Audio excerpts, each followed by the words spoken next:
에스겔 강의 79번째 시간으로 성전 내부의 계시와 그의 의미가 무엇인지를 살펴보고자 합니다.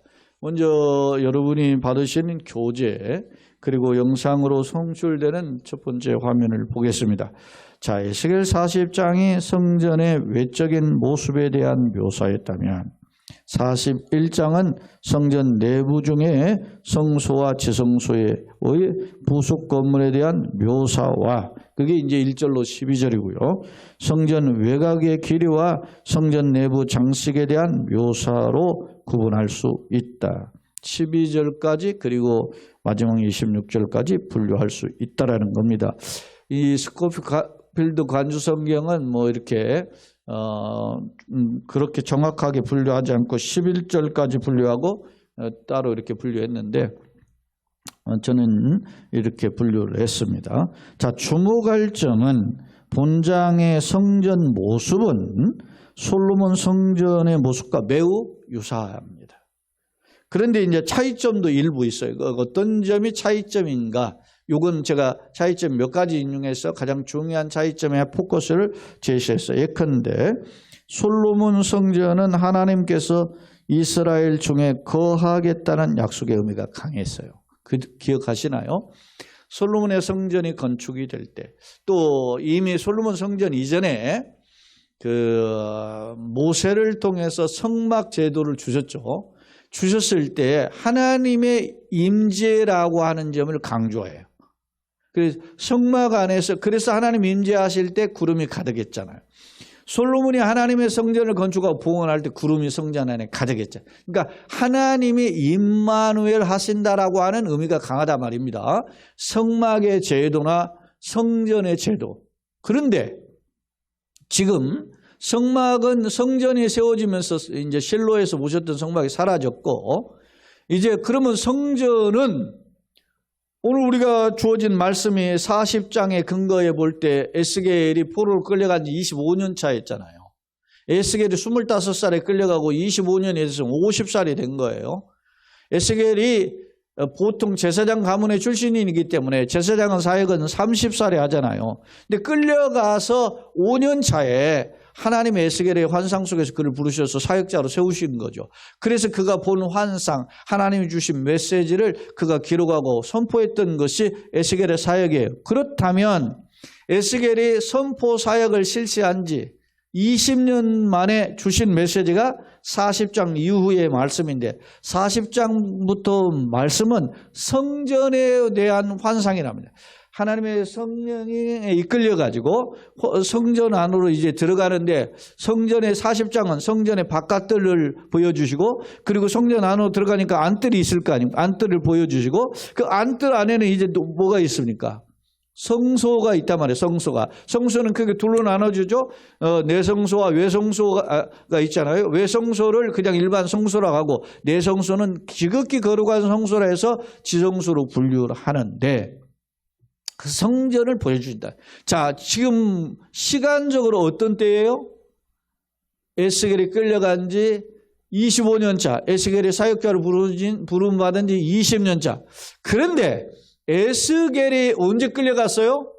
바벨론의 포로 두 번째 끌려갔단 말입니다. 그리고 자신이 끌려가고 11년 만에 나라가 완전히 망했어요. 예루살렘 성전이 그때 와르르 다 무너졌단 말이에요. 성벽이 왕궁의 성벽, 예루살렘을 둘러싸는 성벽 다 무너지고 최후의 성전까지 무너졌단 말이에요. 그 성전이 무너진 지 14년이 흘렀다. 이 말은 무슨 말입니까? 절망 그 자체. 포로로 다 끌려갔다.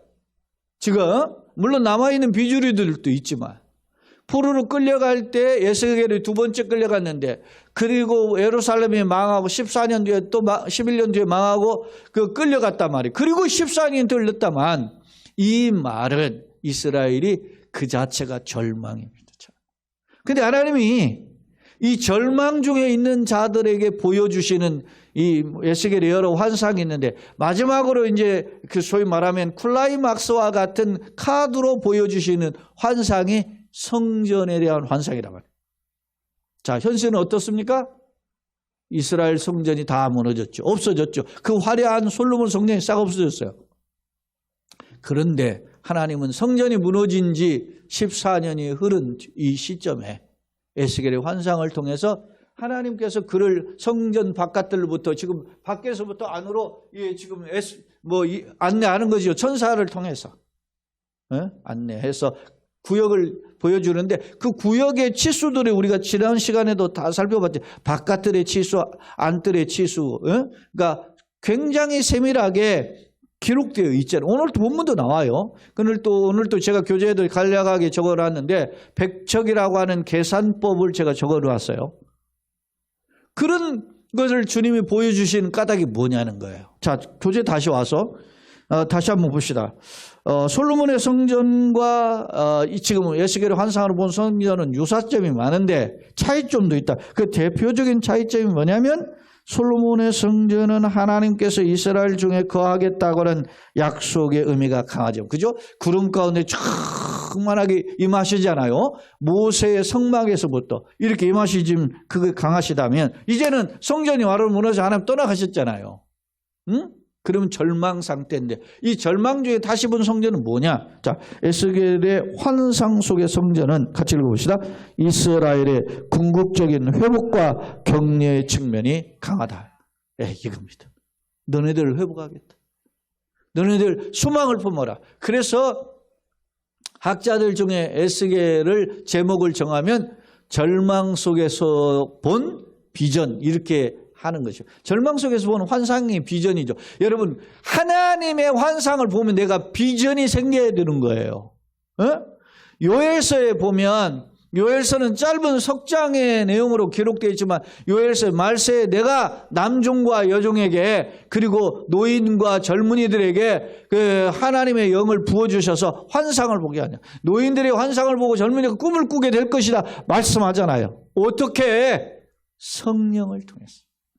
사랑하는 여러분, 우리가 세상 속에 살지만 우리가 하나님의 말씀을 들을 때 또 읽을 때 그 말씀을 지키는 자 복이 있다 그랬잖아요. 요한계시록 우리가 지금 강해 지금 9장을 하고 있는데 요한계시록 1장에 보면 기록된 말씀을 읽는 자와 듣는 자가 지키는 자 복이 있잖아요. 그 말씀이 무슨 말씀이기 때문에 생명의 말씀이다. 살았고 운동력이 있어 좌우였던 낯선 것보다도 예리한 혼과 영과 관절과 골수를 찔러 쪼개는 우리 전 인격을 적나하게 드러내는 그런 말씀이기 때문에 그러니까 그 말씀이 나를 이끌어가야 돼. 그게 신앙이에요. 제가 주중에 어느 유튜브를 보니까 아주 하나님 이야기하고 예수님 이야기하고 하고 하는 동영상 나왔는데 거기서 막 계속 누가 아멘 아멘 하더라고 하는데 참 들어보니까 이거는 아주 반사입이야. 그래가지고 제가 그 영상 그냥 신고한나로 그냥 신고했는데 뭐 신고한다고 무슨 의미가 있겠어요? 못마땅한 거야. 이 사이비도 그런 사이비도 그런 걸 여러분 보면 분별이 됩니까? 그런데 아멘을 또 하고 그래요. 여러분 우리가 세상 사람들이 그렇게 볼까? 우리를 보고 뭐라고 합니까? 광신도지. 광신도. 세상에 여러분 갈수록 예수 믿기가 어려워요. 논리적이고 이성적이고 과학적이고 합리적인 주장이 강한 시대. 그런데 에스겔을 통해서 환상을 봤다. 그래서 제가 이 26절이라는 긴절을 두 번 나눌 수도 있는데 제가 한꺼번에 하는 이유는 제가 오버페이스 안 하려고 전통적인 해석에 준해서 간략하게 개괄적으로만 알려드리려고. 왜냐 오늘 본문의 내용은 다 상징적 의미가 있어요. 환상을 통해서 보여주었기 때문에. 그러면 그 성전의 의미가 뭔가를 되새김하는 거죠. 사실은. 이미 이스라엘 백성들은 뭘 알아요? 성전에 주어진 그 디테일한 그 기구들, 그 역할들이 무엇인지를 잘 알잖아요. 그것을 되새기는 거예요. 근데 우리는 모르잖아요. 우리는 그 성전의 기구가 모르니까 어려운 거야. 그래서 이게 환상이기도 하고 에스겔 성경 같은 해석은 어려운 거예요. 여러분 레위기서 제사제도 같은 게 읽으면 어렵잖아요. 어려워. 그래서 저 자신도 절제해서 전통적인 해석을 근거로 해서 학자들의 해석을 근거로 해서 주석가들의 해석을 근거로 해서 여러분에게 소개하고 넘어가고자 하는 것이죠. 자, 그러면 한번 내용을 오늘 솔로몬 성전과 달리 에스겔 성전의 환상의 성경은 이제 장차 주어질 성전이잖아요. 그런데 왜 이렇게 세밀하게 하나님 보여주셨을까? 내가 너희를 이제 구체적으로 성전의 회복이 된다는 말은 이스라엘을 회복하겠다는, 하나님과의 관계를 회복하겠다는 거죠. 그것을 말씀하고 있습니다. 그래서 이 에스겔은 오늘 지금 우리가 41장이잖아요. 마지막 48장까지 몇 장 남지 않았지 않습니까? 그러니까 성전을 통하여서 회복이 되는, 나중에는 이제 이게 성전이 이제 되어진 그 성전에서 이제 막 성전에서 제단에서 물이 흘러나와요. 그래서 발목이 차고 무릎이 차고 허리가 차고 가슴까지 차는 그래서 움직여 헤엄쳐야만 되는 그런 놀라운 생수의 강이 흘러나오는, 어디를 통해서? 이건 생명의 물이에요. 생수의 강이에요. 어디를 통해서? 성전을 통해서. 그런데 옛날에는 구약에서는 성전이 건물이잖아요.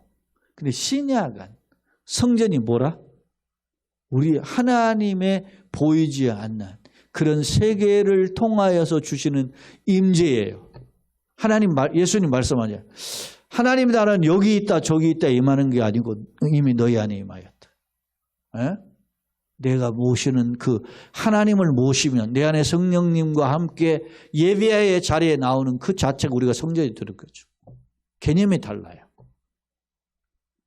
제가 지난 주중에 보았다는 영상 중에 하나가 요즘 천주교는 너무 의식에만 빠지고 개신교는 말이지 너무 예수님 이야기하지 않고 구약 성경 외면하고 바울 이야기만 한다고 그래요. 하나는 알고 둘은 모르는 거지. 예? 안타까운 거죠. 자, 성경으로 돌아와서 한번 성경 말씀을 우선 간략간략하. 그래서 제가 예전에 우리 에스겔 강의 내용들을 보면 매 절을 자세하게 한 절씩 한 절씩 제가 설명했는데 오늘은 좀 묶어서 설명하도록 하겠습니다. 자, 그가 나를 데리고 성전에 이르렀죠. 지금 성전 바깥들에서 들어서 성전 안뜰로 들어왔고 이제는 성전 안에 이제 건물 안에 옵니다. 그 문벽을 측량하니까 이쪽 두께도 6척이요. 예전에는 이 두께라는 단어를 개역성경에는 폭이라고 했는데 정확한 표현이 두께가 맞아요. 두께도 6척이요. 저쪽 두께도 6척이라.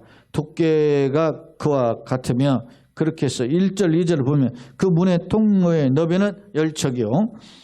이제 성전 안으로 들어가면 통로가 있을 거 아닙니까? 그러니까 현관문이에요. 같은 10척이요. 문의 통로는 이쪽 벽의 너비는 5척이요. 저쪽 벽의 너비는 5척이며 그 성소를 측량하니 그 길이는 40척이요. 그 너비는 20척이며. 지금 이렇게 이 계산한 것들을 제가 이 뒤에서 다 합쳐가지고 왜 100척인지를 소개했어요. 그 내용을 한번 이따 보겠습니다. 그가 안으로 들어가서 내전문 통로의 벽을 측량하니 그 두께는 또 2척이죠. 문 통로가 6척이고 문 통로의 너비가 벽의 너비는 각기 7척이다. 그렇게 합치면 이제 각기 7척인 2개 합치면 14척 이런 식으로 되겠죠. 자, 그가 내전을 측량, 이제 내전인데 내전은 안에서 측량한 거예요. 측량하는 길이는 20척이고 너비는 20척이고 그가 내게 이르되 이는 지성소라. 자, 성전 안에서 성소가 2개죠. 하나는 바깥에 있는 성소를 그냥 보통 성소라고 하고 내성소의 반대 개념으로 외성소라고 하는데 보통 성소라고 불러요. 그리고 안에 있는 성소를 내성소라고 하고 그 성소가 지극히 거룩한 성소. 성소 자체가 거룩한 장소잖아요.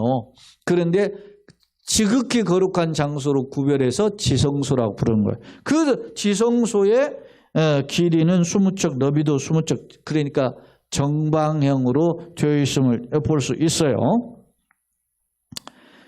그 다음에 이제 5절에 성전의 벽을 측량하니 두께가 6척이고 성전 3면에 골방이 있는데 너비가 각기 4척이고 골방은 3층으로. 이 성전이 이제 층층층으로 이렇게 해서 있는 그 층이 3층으로 이루어진 골방이 있는데 무로 골방이 30개가 있다 그랬습니다.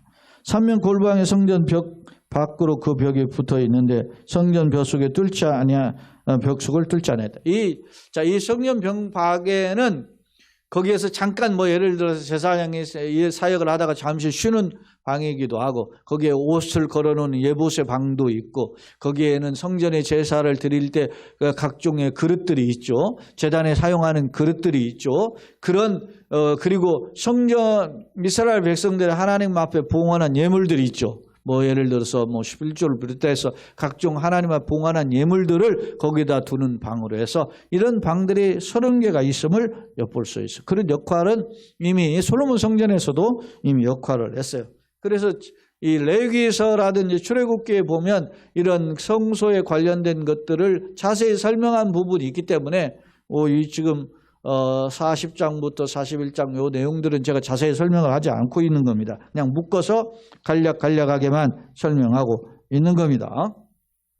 자, 그 다음에 이제 8절 보면 8절부터 이제 11절까지의 내용을 보면 성전 안에 있는 부속에 있는 골방의 이제 개수와 그 규격들을 이제 세밀하게 소개하고 있어요. 예를 들면 성전의 삼면지대의 모든 골방 및 지대의 높이는 한 장대 곧 큰 자로 큰 한 장대가 한 척인데 그것으로 이제 6척이라는 거죠.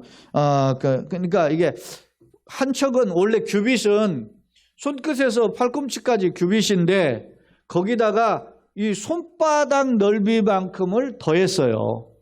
더한 것을 한 척으로 지금 보는 거예요.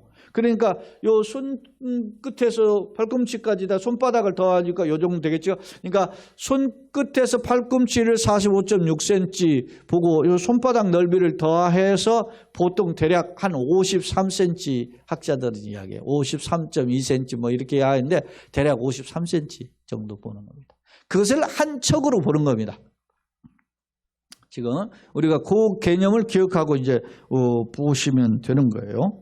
그렇게 하니까 성전에 이제 붙어 있는 그 골방 바깥 벽 두께는 5척이고 그 위에 빈터가 남았으며 성전 골방 3면의 너비가 20척 되는 뜰이 둘러 있으며 그 골방 문은 다 빈터로 향하였는데 한쪽 문은 북쪽을 향하였고 한쪽 문은 남쪽을 향하였고 그 둘러 있는 빈터 너비는 5척이라. 자, 성전의 출입구가 동쪽에 있다 그랬습니다. 그럼 동쪽에 제일 반대쪽에 누가 계셔요? 지성소가 제일 끝에 있죠. 그러니까 하나님의 법궤가 안치되어 있는 보좌의 자리는 어디에 있어요? 서쪽을 등지고 동쪽을 바라보는 거죠.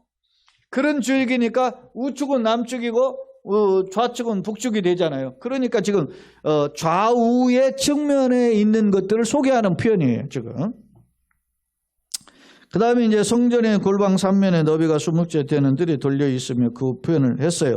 자, 그 다음 이제 12절에 보면 서쪽 끝에 뜰 뒤에 건물이 있었다 이렇게 표현하고 있어요.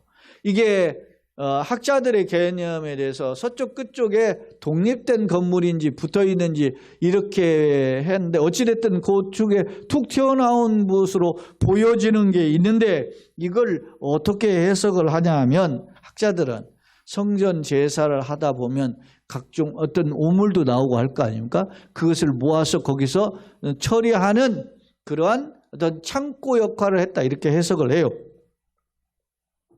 12절 보면 너비는 이런 척이요 길이는 은척이며 그 사방 벽 두께는 5척이다. 그러면서 이제 13절부터 또 15절까지는 성전 외부에 대한 측량을 이야기해요. 그가 성전을 측량하니 길이가 100척이라 했잖아요. 그 100척인데 또 서쪽들과 건물들과 그 벽을 합하니까 길이는 100척이고 100척 이렇게 표현하고 있죠. 성전 앞면의 넓이도 100척이고 그 앞에 동쪽을 향한 너비도 그러하며 그가 그 뒷뜰 너머에 있는 건물을 측량하니 좌우편 회랑까지도 100척이다. 그러니까 100척으로 동서남북으로 되어 있어요. 그럼 100척의 규모가 어떤 것인지 여러분에게 드린 두 번째 화면에 대한 내용과 여러분이 가지고 계신 교재 나눠드린 유인물을 통해서 한번 함께 보도록 하겠습니다. 자, 1절로 12절, 13절로 26절 크게 두 부분으로 제가 이렇게 요약했는데 교안으로 드린 건 좀 자세하고 영상은 여러분에게 좀 간략하게 정리했어요. 자, 에스겔의 성전의 성소의 내부와 지성소의 벽과 골방을 목격했다고 묘사했죠. 1, 2절은 지성소를 제외한 성소. 이 성소라는 히브리어가 하에칼인데 이게 위대한 의미를 가지고 있어요. 성소라는 것이 우리가 번역하기를 거룩한 성자, 장소 소자잖아요. 거룩한 장소인데 위대한을 뜻인데 성전이 하나님이 계시는 곳이기 때문에 위대한 그런 단어를 사용한 거예요. 장엄함의 의미를 가지고 있다. 그런 뜻입니다. 성소에서 가장 거룩한 곳인 지성소를 측량하는 것을 소개하고 있는데 길이와 폭이 모두 20척에 앞서 우리가 살펴봤죠. 그러니까 정방형, 정사각형 형식으로 되어 있는데 이게 솔로몬 성전의 크기와 동일함을 엿볼 수 있어요. 또 5절로 11절까지 솔로몬 성전과 비슷하나 수치상 일부 차이가 있어요. 열왕기상의 대조에 보면 그렇습니다. 그리고 이제 방들이 30개가 있었죠. 골방에는 비품이나 제사 도구나 각종 예물을 보관하는 장소로 사용되었고 마지막 뒤에 이제 끝쪽으로 하나 분리된 것이 12절에 있었죠. 그 내용은 성전의 우물을 처리하는 장소로 추정한다. 이제 주석가인 델치가 이야기한 겁니다. 그 다음에 이제 13절로 26절인데 성전 외부를 측량함에 대한 치수인데 앞서 동서남북으로 아까 100척이 있었잖아요. 자, 13절로 15절은 성전 외부의 측량인데 성전 건물에 대한 측량이죠. 성전 본관인데 본관은 어떻게 되느냐. 첫째 현관이 있고 현관 뒤로 성수가 있고 그 뒤로 지성수가 있죠. 그렇게 하고 동과 서의 길이 그러니까 100척이다. 예를 들면 봅시다. 현관 벽 두께가 5척, 현관 문 자체가 12척, 성소의 문벽이 6척, 성소가 길이가 40척, 그리고 문통벽이 2척, 지성소도 아까 정사각형으로 20척씩 있잖아요. 20척. 한쪽 면만 100척인데 지금 100척의 길이가 어떻게 이루어지는가를 지금 적용해 본 거예요. 성전벽 6척, 골방 4척, 바깥벽 5척. 이렇게 전부 다 더하면 100척이에요. 100척인데 한 척이 보통 53cm 정도 되니까 100척이면 53m 정도 되는 것으로 볼 수 있어요. 자, 그리고 이제 18절로 21절에 보면 성소, 지성소의 내부의 장식이에요. 그 장식의 문양들이 이제 소개되어 있는데 그 장식의 문양들을 우리가 성경으로 와서 한번 보겠습니다. 13절부터. 자, 그가 성전을 측량하는 길이 100척이요 또 서쪽들도 100척 이렇게 했죠.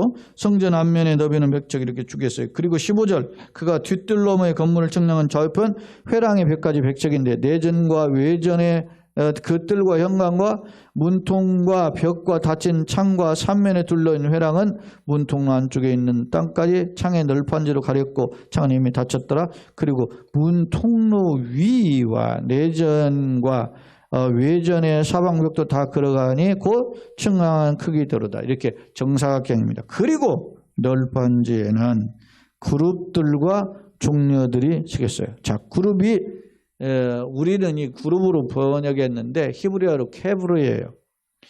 케루브. 케루브인데 이 케루브가 읽으면 그룹 이렇게 발음이 됐죠. 케루브인데 이게 하나님의 보좌를 호위하는 천사를 가리킬 때 이 그룹이라고 하죠.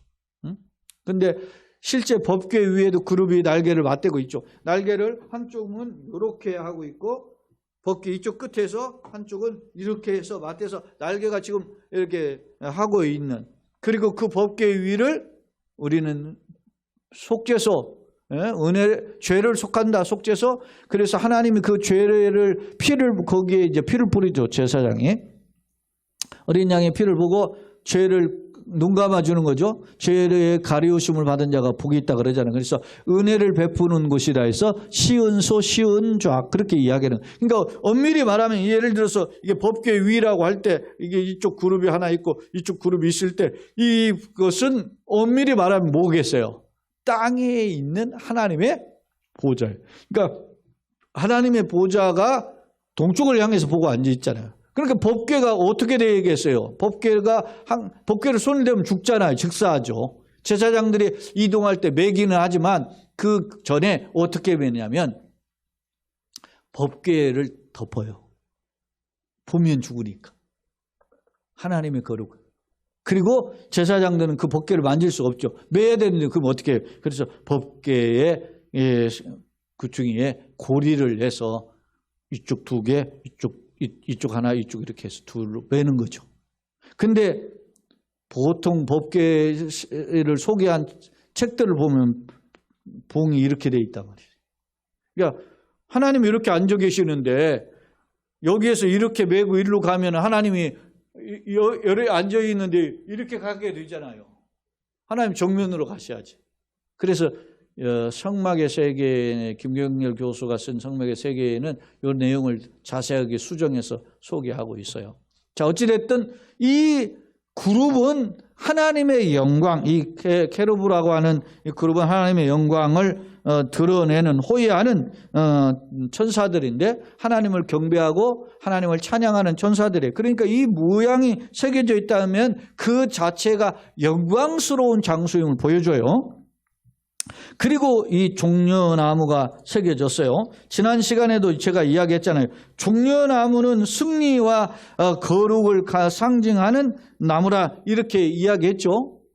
그래서 예수님이 예루살렘의 성에 입성하실 때 종려나무 가지 흔들고 막 호산나며 환영을 했잖아요. 그 날을 종려주일이라고 하잖아요. 그 종려는 그런 승리의 영광을 찬양하는 거예요. 그 종려나무 가지 흔들면서 호산나 주여 이제 우리를 구원해 달라고 하는 고백이잖아요. 그런 내용으로 보면 자 18절 널빤 그룹들과 종려나무를 새겼는데 두 그룹 사이 종려나무 한 그루가 있으며 각 두 그룹에 얼굴 두 얼굴이 있으니 하나는 사람의 얼굴이라 이쪽 얼굴을 종려나무를 향하였고 하나는 어린 사자의 얼굴이라. 사람은 지혜를 상징하죠. 강력한 총명을 그렇죠. 하나님의 지혜와 지식의 총명함을 보여준 대상이 사람이잖아요. 그리고 사자는 강력한 힘과 용맹성을 상징하죠. 예를 들어서 소는 뭡니까? 힘을 상징하고 독수리는 민첩함, 날렵함을 상징하고 이런 게 보통 앞서 에스겔 환상에서도 놓은 네 형상이 있었잖아요. 이런 형상이 계시록에도 나오잖아요. 그런 형상은 다 상징성이란 말입니다. 근데 그 상징이 눈깜짝깜한 상징이 아니고 전통적인 상징이 뭐냐? 그것을 우리가 들여다보는 겁니다. 자, 그런 내용이 있어요. 그 다음에 이제 땅에서부터 문통로까지 그룹들과 종려나무를 계속 새겼고, 그리고 21절로 26절은 이제 외전 문설주에 대한 내무, 양식들에 대한 이야기임을 알 수 있어요. 다시 두 번째 화면에 내용들을 보면, 자, 18절로 21절은 성소와 지성소 내부 장식이고, 그 다음에 22절을 설명을 안 했네요. 22절 나무제단은 분향단과 진설병의 상을 의미한다 이렇게 보아요. 왜냐? 자, 성경으로 다시 와서 22절 봅시다. 곧 나무제단의 높이는 3척이요 길이는 2척이며 그 모퉁이와 옆과 면을 다 나무로 만들었더라 이렇게 되어 있어요. 참고로 모세 시절에서 만들어졌던 성소가 있었죠. 성막 안에 이런 나무로 된 소위 상이 있고 향단이 있어요. 나무로 된 상은 떡상이죠. 그리고 분향단이 있죠. 나무로 됐어요. 그런데 모세 시절이나 솔로몬 성전에도 똑같이 나무로 만들었어요. 만든 건 맞아요. 근데 그 위에 뭘로 입혔어요? 금으로 입혔어요. 솔로몬 성전이나 모세 시절의 성막이나. 근데 여기는 나무잖아요. 이거에 대해서 학자들의 견해가 아주 중요하게, 가장 중요하게 강조하는 견해가 뭐냐면 이 나무는 그리스도의 십자가의 대속의 나무를 상징한다. 이렇게 해석하는 게 전통적이에요. 왜냐? 여러분, 떡상이나 분향단은 이스라엘 백성의 헌신을 의미하거든요. 분향은 여러분 우리가 요한계시록도 보지만은 향을 피우는데 향이 하나님 앞에 상달되잖아요. 그래서 흠향하신다, 향기를 받아 이렇게. 이게 근데 이 향이 뭐였습니까? 성도의 기도였잖아요. 그러니까 향은 우리의 중심에 드려지는 헌신을 의미해요. 떡도 항상 진열해 놓은 떡이 뭐예요? 헌신이야, 이스라엘 백성이. 그 떡상 위에. 그러니까 나무로 된 이 상, 여기 보면 22절에 나무 제단으로 표현되어 있는데 그 뒤에는 이렇게 표현하고 있어요. 나무로 만들었더라. 그가 내게 이르되 이는 여호와 앞에 뭐라고? 상이라. 그래, 상이라. 상은 그냥 이 밥상 할 때 그 상 있잖아요. 떡상 할 때 상, 그 상을 가리키는 거예요. 그러니까 여호와 앞에 상은 두 개가 있었죠. 하나는 떡상이 있었고 그 떡을 진설병에 항상 전열해 놓은 떡상이 있고, 하나는 정면에 외성소의 정면의 중앙에 있는 향단이, 분향단. 이 떡상이나 다 이 분향단도 앞서 법궤처럼 다 봉을 해가지고 금 장대로 입혀가지고 매게끔 돼 있거든요. 이 내용이에요.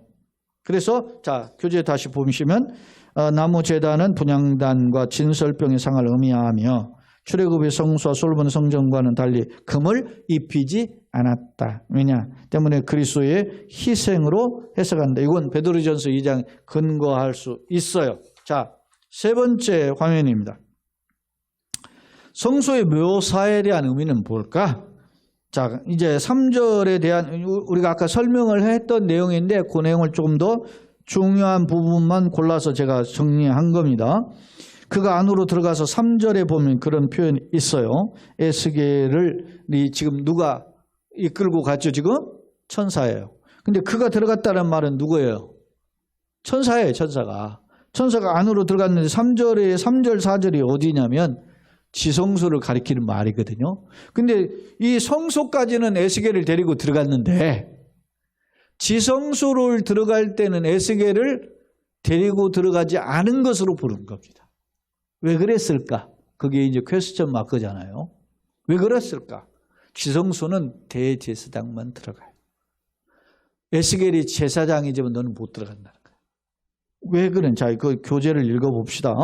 에스겔을 남겨두고 천사가 지성소에 혼자 들어감. 이건 뭐냐? 영원한 속죄 전에는 누구도 하나님의 지성소에 직접 들어가 볼 수가 없어. 오직 누구만 들어가죠? 대제사장. 그러면 이제 우리가 그러면 들어갈 수 있어요, 없어요? 우리가 들어가죠. 어떻게?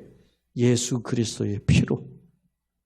그것을 이야기해요. 자, 골방 30개가 앞서 있었죠. 6절에 보면 성전 남편, 북편, 서편 등으로 골방이 있는데 그게 규모가 3층으로 되어 있었는데 그 도합 3층으로 된 그 방들 세보니까 30개였다.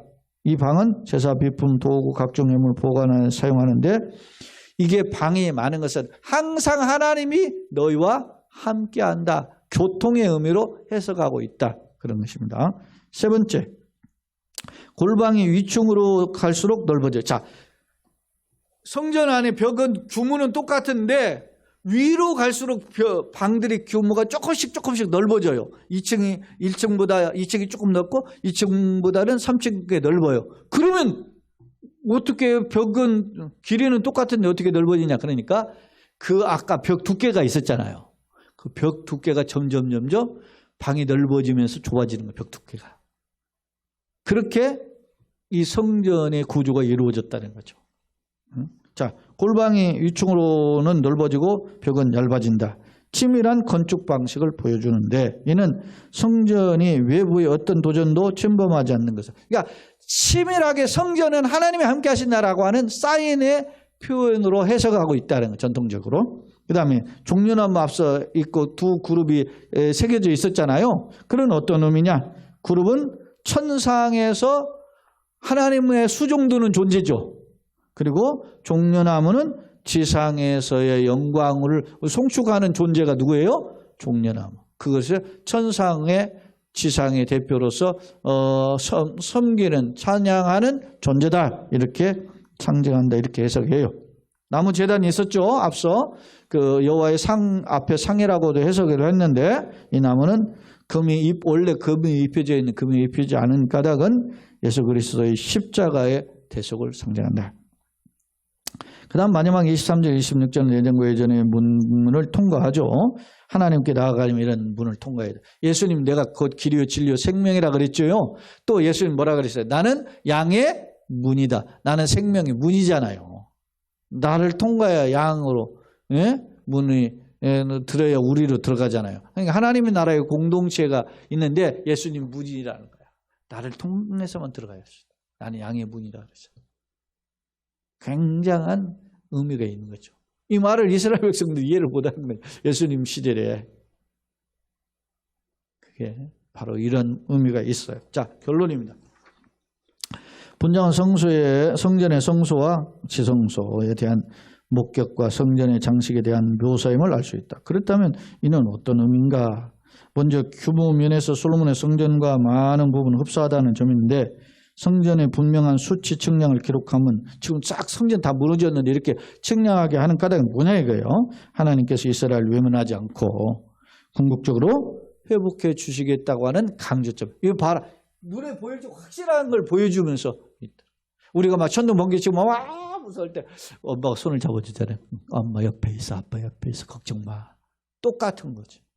절망 중에 하나님이 함께하는 사인이 뭐라고? 성전이라. 그런데 오늘날 우리가 한국 교회나 외국에서도 교회 그냥 막 건물 짓는데 혈안이 돼 있어요. 건물은 우리가 건물이니까 나를 성전 삼으시고 그냥 놀라운 거지. 건물이 아니야. 여전히 건물 붙잡는 데는 어디냐? 개혁주의는 종교개혁의 후에는 건물 붙잡는 게 아니에요. 천주교나 이런 데나 정교회나 뭐 저기 유럽 가봐 다 건물만 붙잡고 있지. 그런데 우리가 개혁주의 후회라면서 막 내 평생 목회자를 다 건물 짓는 것만 목숨 걸고 있잖아. 안타까운 거야. 그리고서는 뭘 짓느냐. 성전 건축합시다 하고 막. 저 사랑의 교회 그랬잖아요. 그 건축하는데 비행기 한 대 값, 두 대 값도 안 되는 거 못하냐고 막. 비행기가 무슨 비행기예요?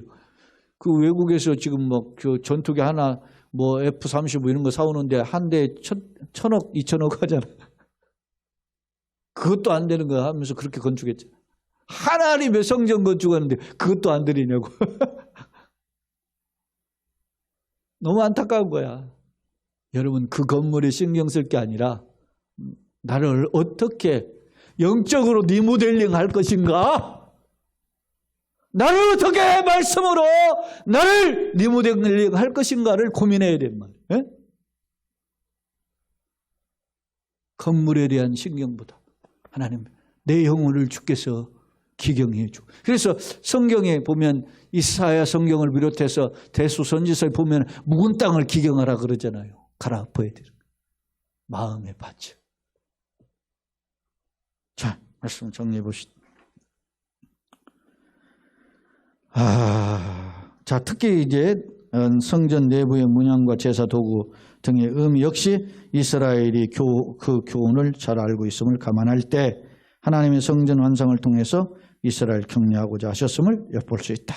나는 예수 그리스도의 영광과 그의 나라의 영광을 마음속에 그 영광의 한성을 다 마음속에 새기면서 사모하는가. 이 썩어질 것이 가득한 시대에 살긴 하지만 우리를 그것들이 유혹하지만 흔들리지 않고 주님의 약속을 바라보며 열정으로 달려가는 저와 여러분 되시길 예수님의 이름으로 축원합니다. 아멘.